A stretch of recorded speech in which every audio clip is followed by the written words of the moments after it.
Well, new this morning, we're now seeing dashboard video from the deadly shootout involving a police officer and a suspect in St. Paul that we mentioned last week.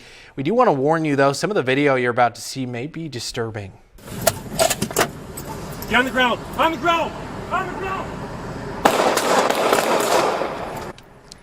The incident happened last Thursday. Police received a report of a man violating a protective order. When Officer Michael Sheeta confronted Brandon Keys, the 24-year-old opened fire and shot the officer in the leg. Sheeta returned fire and Keys later died at a hospital. Sheeta is a 14-year veteran in law enforcement. He's currently on administrative leave. Standard practice as authorities investigate what happened. A group of bills in the state assembly are looking to improve conditions for inmates in Wisconsin. One of those bills would require inmates in county jails and state correctional facilities be provided a minimum 3 hours of outdoor time per week. A second bill authored by Eau Claire Representative Jody Emerson would require a minimum of 4 15-minute bathing periods per week with heated running water for at least 10 minutes. For us to be able to say, here's the minimum standards that we need in our correctional facilities, whether those are state prisons, DH-run facilities, or county jails, to make sure that people have the basic human rights that they're entitled to. A third bill requires all inmates that perform labor be paid at least $2.33 per hour, the minimum wage for tipped workers. The current law includes an exception to the minimum wage for inmates if it causes a deficit on operation cost. This bill would remove that exception. All three bills were introduced on Friday by Assembly Democrats as part of a conditions for confinement package of 17 bills addressing jail and prison conditions. Well, at the state capitol, the bipartisan bill that would reshape the way Wisconsin chooses congressional representatives is getting a public hearing. The proposal would implement ranked choice and final five voting for U.S. Senate and House candidates.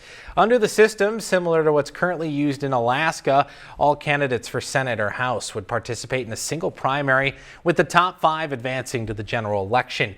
Voters would then rank those five in order of preference. If no candidate receives the majority after the first tally, the candidate with the fewest first choice rankings is eliminated, and the second choice for those votes is tallied, and so on until someone tops 50%.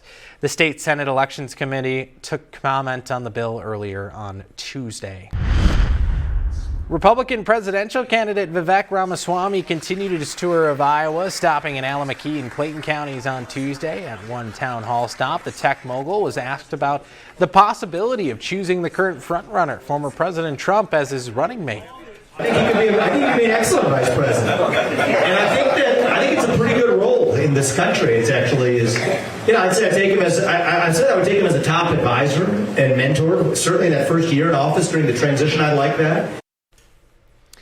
The latest Iowa polling puts Trump at over 50% support of likely caucus participants. Ramaswamy is currently polling at 5%. Meanwhile, in New York, the defense rested its case in former President Trump's civil fraud trial. The state attorney general claims Trump and his co-defendants fraudulently inflated the value of Trump's properties to get more favorable loan and insurance rates. Trump's attorneys presented more than 4 weeks of testimony seeking to rebut those allegations. Closing arguments are set for January 11th. In Washington, the full House of Representatives could vote as soon as today on an impeachment inquiry into President Biden.